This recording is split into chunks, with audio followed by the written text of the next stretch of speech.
আসসালামু আলাইকুম, hello everyone, সবাইকে স্বাগত জানাচ্ছি। আমি মেহেদী হাসান অপু। ইতিমধ্যেই চাঁদপুর সরকারি কলেজে একাদশ শ্রেণী 2024-25 সেশনে ভর্তির আবেদন শুরু হয়ে গেছে। তো আজকে আমি আপনাদেরকে ভর্তি প্রক্রিয়া সম্পর্কে অবগত করব এবং কিছু টিপস শেয়ার করব। সো ফার্স্ট অফ অল আসি, একাদশ শ্রেণীর আবেদন কবে থেকে চলবে। প্রথম পর্যায়ের আবেদন চলবে আগামী রিসেন্টলি শুরু হয়ে গেছে, অলরেডি গত 26শে মে থেকে শুরু হয়েছে এবং যেটা কিনা চলবে আগামী 11ই জুন পর্যন্ত। সো এর মধ্যে আপনাদেরকে প্রথম পর্যায়ে আবেদন করতে হবে। মনে রাখতে হবে প্রথম পর্যায়ের আবেদনটা খুবই গুরুত্বপূর্ণ, তাই একটু সাবধানে করবেন।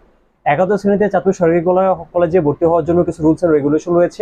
একাদশ শ্রেণীতে চাঁদপুর সরকারি কলেজে বিজ্ঞান বিভাগে টোটাল আসন রয়েছে 250টি, এবং একাদশ শ্রেণীতে চাঁদপুর সরকারি কলেজে ব্যবসা শিক্ষা বিভাগে ন্যূনতম জিপিএ প্রয়োজন আবেদন করার জন্য 4.00, এবং টোটাল জিপিএ আসন সংখ্যা রয়েছে 200টি। এর পাশাপাশি একাদশ শ্রেণীতে মানবিক শাখায় আবেদন করার জন্য ন্যূনতম জিপিএ প্রয়োজন 3.50, এবং যে ন্যূনতম আসন সংখ্যা রয়েছে সেটি হলো যে 150টি। এই হলো আসন সংখ্যা এবং ন্যূনতম জিপিএ প্রয়োজন। এখন কথা হলো যে আপনি জিপিএ কত পেলে একাদশ শ্রেণীতে চাঁদপুর সরকারি কলেজে ভর্তি হতে পারেন। সেটা হলো, যেহেতু বিজ্ঞানটা দিয়ে শুরু করি, বিজ্ঞানে 4.50 চাইছে, অর্থাৎ আপনি একাদশ শ্রেণীতে 5 থাকতেই হবে। ঠিক আছে, একাদশ শ্রেণীতে জিপিএ 5 যদি থাকে এবং আপনার সাবজেক্ট গ্রুপের সাবজেক্টগুলোতে অবশ্যই আপনার A+ থাকতে হবে, সেই ক্ষেত্রে আপনার 50 উপরে তাদের একাদশ শ্রেণীতে আসার পসিবিলিটি বেশি।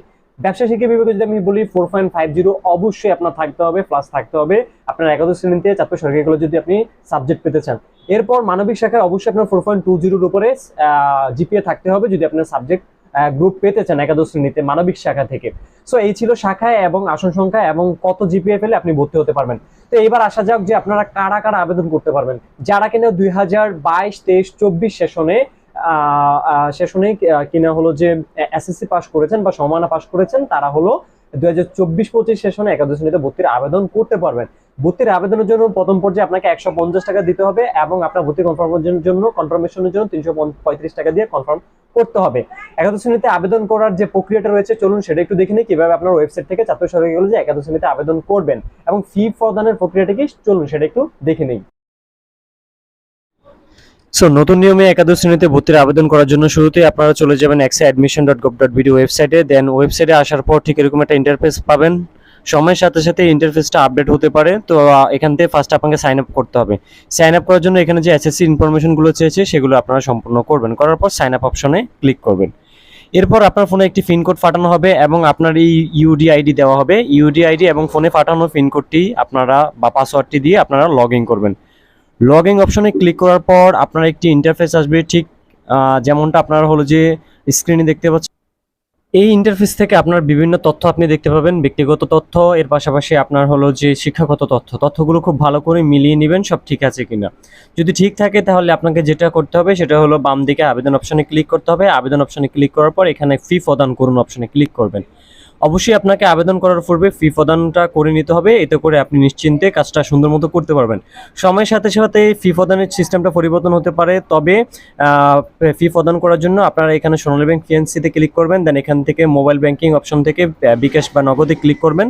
করার পর কনফার্মে ক্লিক করবেন। অবশ্যই আপনার বিকাশ অ্যাকাউন্টে যথেষ্ট পরিমাণ টাকা রেখে নেবেন। পে উইথ বিকাশে ক্লিক করার পর আপনার বিকাশ অ্যাকাউন্ট নাম্বারটি আপনি এখানে দিবেন। দেন আপনার অ্যাকাউন্টে একটি ভেরিফিকেশন কোড আপনি পাঠাবেন। দেন ভেরিফিকেশন কোডটি দেওয়ার পর আপনারা কনফার্মে ক্লিক করবেন। কনফার্ম ক্লিক করার পর আপনার যে বিকাশ অ্যাকাউন্টে যে পিনটি রয়েছে সেই পিনটি আপনি এখানে ডায়াল করবেন। করার পর আপনার পেমেন্ট কার্যক্রমটি একটু সময় নেবে। সময় নেওয়ার পর পেমেন্ট কার্যক্রমটি আপনার সম্পূর্ণ হবে।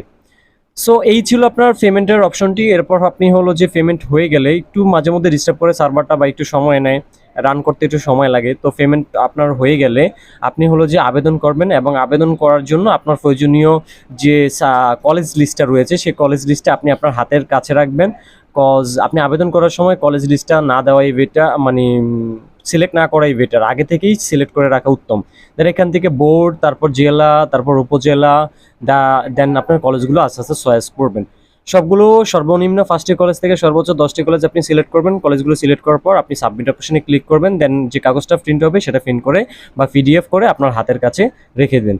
তো এই ছিল আমার আবেদন প্রক্রিয়া। কোনো কিছু বুঝতে সমস্যা হলে অবশ্যই কমেন্টে জানাবেন। সো আশা করি আপনারা 150 টাকা দিয়ে চাঁদপুর সরকারি কলেজে একাদশ শ্রেণীতে আবেদন করেছেন এবং আপনারা প্রক্রিয়াটা দেখেছেন। চাঁদপুর সরকারি কলেজে একটি হটলাইন নাম্বার আছে, যেটা আপনারা হলো যে আমরা স্ক্রিনে দেখতে পাচ্ছেন, সেই নাম্বারে আপনারা যোগাযোগ করবেন। আপনাদের সবার জন্য শুভকামনা রইল। তার সাথে কিছু টিপস হলো, প্রথম পর্যায়ের আবেদনটা আপনারা অবশ্যই খুব সাবধানে করবেন, সাথে হলো তাড়াহুড়া করবেন না কখনোই। আর এর পাশাপাশি হলো যে আপনারা একাদশ শ্রেণীতে আবেদনের ক্ষেত্রে কোনো প্রকার কারো মানে কি বলে দালাল ধরবেন না বা কারো মাধ্যম ব্যবহার করে একাদশ শ্রেণীতে আবেদন করবেন না। আপনি নিজে নিজে করবেন, সবকিছু করবেন, নির্দিষ্ট সময়ের মধ্যে শেষ করবেন, তাড়াহুড়া কোনোভাবে করার জন্য।